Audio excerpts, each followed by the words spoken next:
महत्वाची बातमी मुख्यमंत्री देवेंद्र फडणवीस यांनी जय महाराष्ट्रवर मोठी घोषणा केली आहे। वाढवण बंदराच्या शेजारी विमानतळ प्रस्तावित असताना दुसऱ्या एका ठिकाणची देखील चाचपणी सुरू आहे।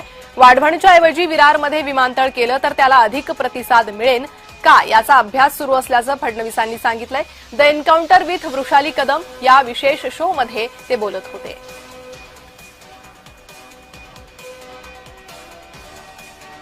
तर जय महाराष्ट्रच्या विशेष कार्यक्रमात मुख्यमंत्र्यांनी ही मोठी माहिती दिलेली आहे। विरारमध्ये अधिक प्रतिसाद मिळेल त्यामुळे त्या ठिकाणी ही विमानतळ उभारण्याचा विचार केला जातोय असं फडणवीस यांनी म्हटलंय। त्यामुळे नवं विमानतळ आता विरारमध्ये होण्याची शक्यता त्या संदर्भातल्या चर्चा सुरू आहे।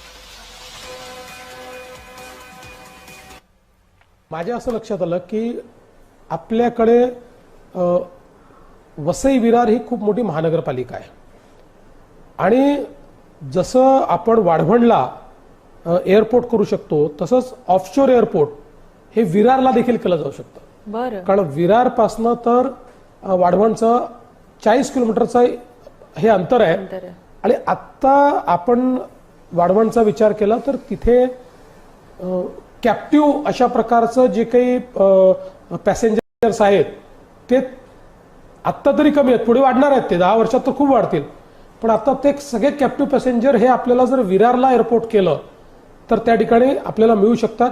आणि म्हणून दुसरा कन्सल्टंट आम्ही आता कन्सल्टंट नेमलाय आणि त्याला दुसरी साईट म्हणून विरारही दिली आहे। दोन्ही साईटची प्री फिजिबिलिटी पूर्ण झाल्यानंतर नॉर्थ वेस्टर्न साईडला एक तिसरं एअरपोर्ट मुंबईला